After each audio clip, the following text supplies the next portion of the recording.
Hey guys, hope you're having an amazing day today. My name is Steve. Thank you so much for stopping by my channel. Today I'm going to be reacting to why UK weather is so unpredictable. I've reacted to a few different videos about weather in the UK, and I can definitely say I've noticed that the weather in the UK seems to be very unpredictable. You know, I've heard that in the comment section from you guys, and I've also seen that in certain videos, that it almost seems like the weather can change on a dime in a lot of areas within the UK. I'm sure that's not in every part of the UK, but it seems like for the most part, the UK has very unpredictable weather. Like, it's to the point that in a lot of areas, it seems like it can be just sunny and beautiful one moment, and then the very next moment, it can just be raining cats and dolls and absolutely pouring down rain. But, you know, sometimes it can be quite warm and then jump to very chilly, you know, at a snap of a finger. You know, at least that's what I understand, or what my impression is based off of comments and whatnot. So I'm really curious, why is that? Why does the UK weather seem to be so unpredictable? What I think of as unpredictable, like the UK weather supposedly is, you know, you go outside with a t-shirt because it's nice and warm and sunny, and then the next moment, it's all of a sudden just cold and windy and rainy. And that's what I think of as unpredictable. But like I said, guys, I don't really know what to expect here. I don't really have any experience with UK weather. I'm only going off what I've heard in comments and seen in videos. But please let me know, guys. Is it accurate that UK weather is very unpredictable? But I think we're going to learn that here in this video. So let's just go ahead and dive in and check out why UK weather is so unpredictable. Oh my god, it's so windy. I can't believe I'm making this video, but at the same time I'm British, so I totally can. Why do British people always talk about the weather? Well, it's an unsettled picture. 1 minute it's sunny, the next minute raining, and now it's snowing. Lush day, isn't it? I know, we're speaking. We're dealing with a 7 down here, so it's moderately cool. There's no other country where you'll have 6 different flipping weathers in the space of 30 minutes. We love to complain about the weather all the time. Why is it snowing? Bit of snow, a bit of cold, everything comes to a standstill. Fam, 1 second is raining, next second is sunny, next second is hell. 10 minutes ago we were on the beach having fish and chips, and now it's snowing. Right now, if you want to go to a pub or... Is it really that crazy? Like, you're like sitting on a beach, chilling, it's nice and warm, and then a few minutes later it's snowing? That's insane. Wow. Okay. You know, I have learned that you guys generally like to talk about the weather a lot, but I can imagine if it is that unpredictable, like what they were just expressing in those clips. Yeah, you have reason to talk about it. If it's sunny and then it's rainy and then it's snowy, and like what's the one person said, you can have 6 different seasons, I think he said, in one day. That would be crazy, because that's not something I generally deal with. So let me know if you guys generally deal with that type of stuff on a regular basis, because that's insane, man. Or a restaurant, you have to sit outside, and that can be pretty problematic in April and May. Last night was my first post-lockdown outdoor restaurant experience. In typical English fashion, it rained like cats and dogs. Editor Andy here. I have never said that in my life. What a weird saying about I just said that, didn't I? Anyway. But is it actually typical for the UK? Because if we look at the facts, the weather in the UK is actually very mild. Here in London, it's actually the driest city in the country. And studies have shown in the past 6 hours, more than 9 out of 10 Brits have had a conversation about the weather. Get this, we have spent 6 months of our lives talking about it. No other country talks about it as much as we do. So is it our culture or our climate that makes us so obsessed with talking about the weather? So let's explore that. No one t-shirt business. It's cold morass down there.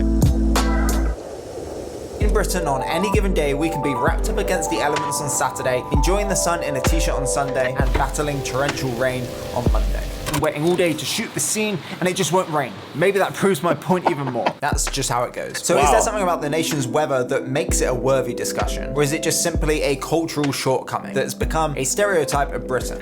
Well, what you just told me makes it seem like it is something that should be discussed. And it seems like it is accurate, because if it's like changing that much, that seems to be very unpredictable. I mean, I think there's something to it based off what the little bit I know about it and what I've seen here even. The script.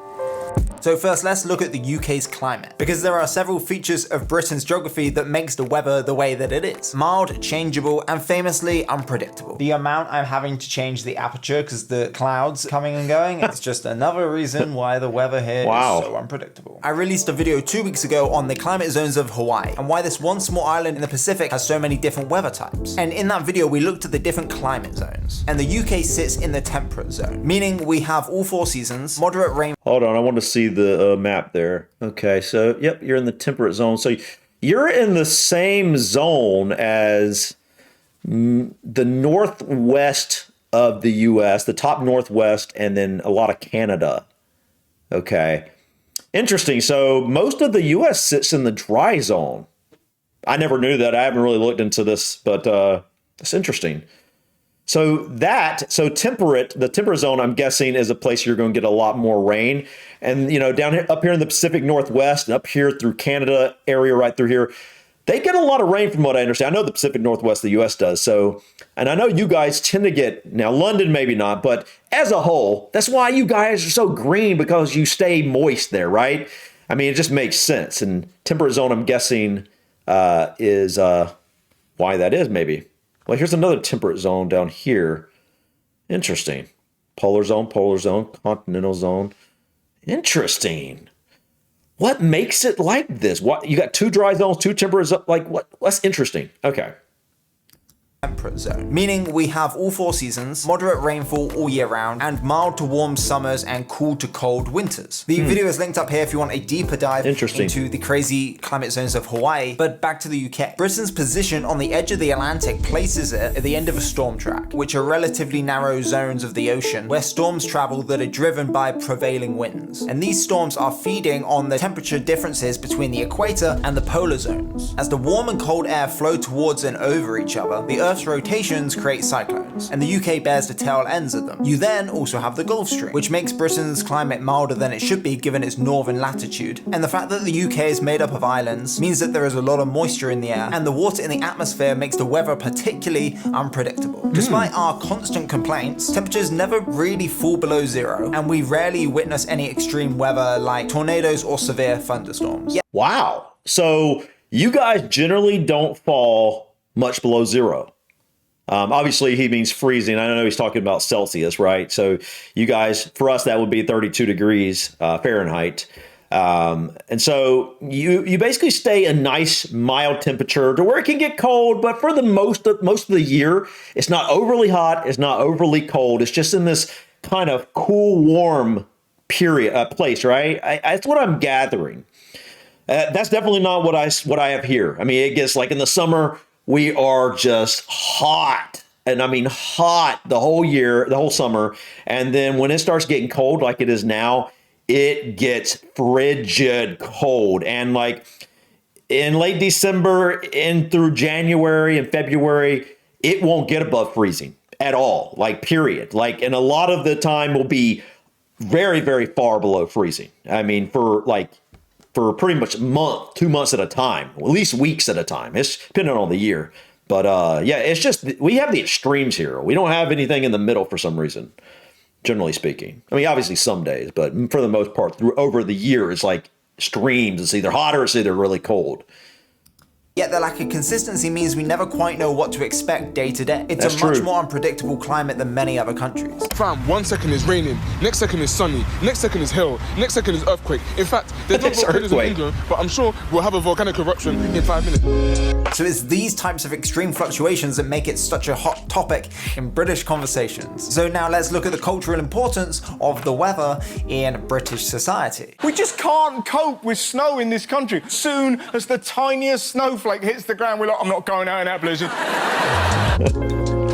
Most of the day-to-day conversations that British people make about the weather are pretty mundane and don't really require a response. The weather's been very lucky. It's got to last this afternoon. And then all is required is an acknowledgement of that, and then you move on. But it's also a way for us to overcome awkward social situations. Talking about the weather can be an icebreaker for conversations. It's also used to fill awkward silences or to divert the conversation from an uncomfortable topic.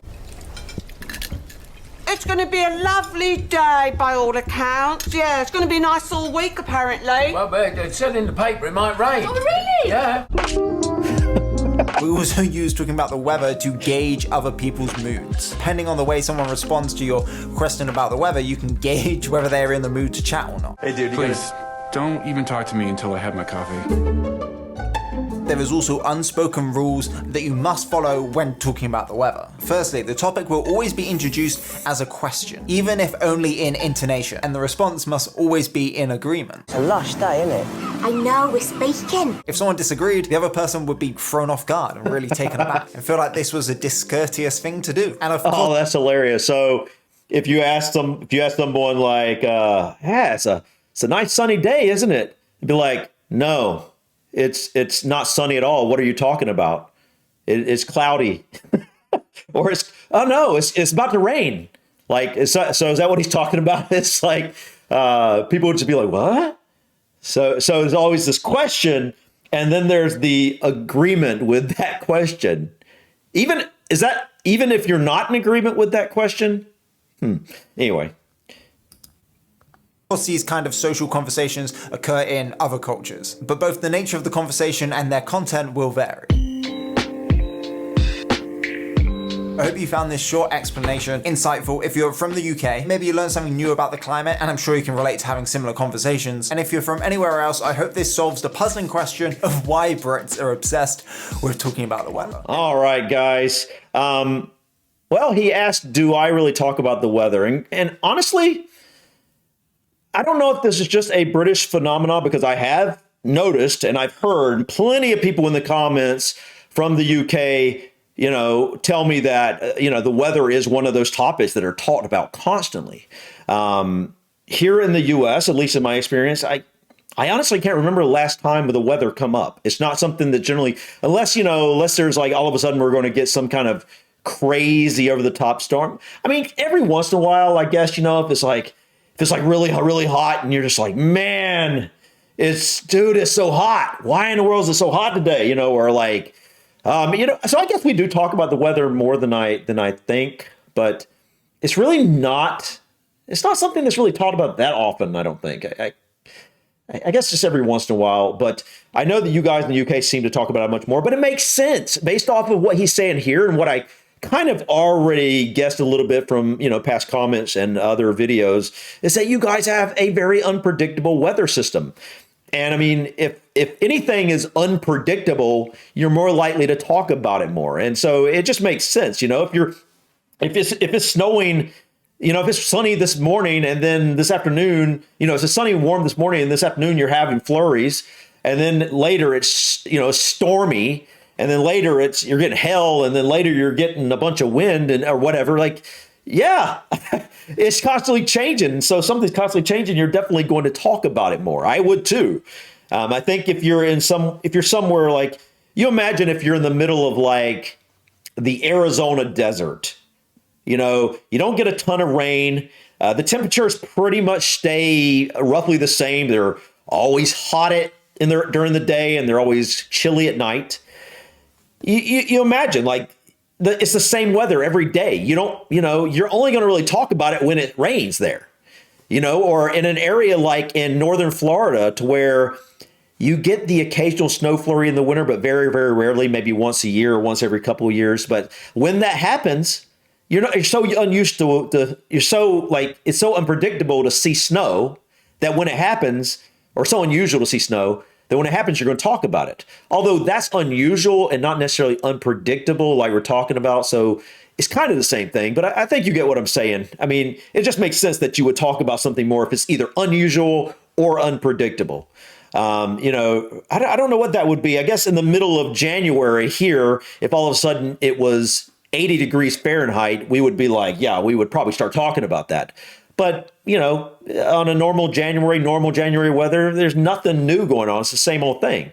But you guys are probably dealing with a constant shift every day in some new weather, except maybe in some areas. Maybe some areas like London may not be as unpredictable. Maybe, I don't know. That's kind of it's probably the impression I got, that I know London is drier. I think it's the driest city. I think that's what he said, and I think I remember seeing that somewhere else, that London is the driest city in the UK. I don't know if it is also less unpredictable in other ways as well. Like, I don't know if the weather is more consistent there.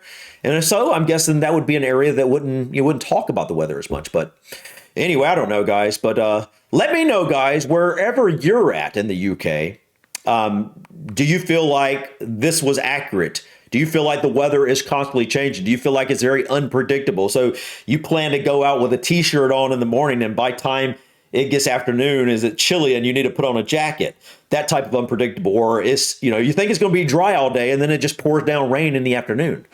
Or vice versa. I'm really curious on how this works and how accurate this is, that the weather is that unpredictable, because I've never known weather like that in my life. And so it'd be very interesting what that would be like to just never know what's going to go on with the weather. I can look at my phone and look at I do this every day. I check to see what the temperature and what the day is going to look like when I wake up, and it pretty much stays that way the entire day. Nothing changes. And so to not be able to just look at this in the morning and know what the weather's going to be like the entire day, it would be very unusual. But so I'm really curious on how many of you actually have to deal with that on a regular basis. It sounds like most of you probably. Anyways, guys, enough of my rambling. Thank you so much for stopping by. Please click that like button. Feel free to drop your comments or suggestions about this video or others. And don't forget to subscribe to continue to follow me on my journey to discover my British and Irish ancestry. Until next time, guys, peace.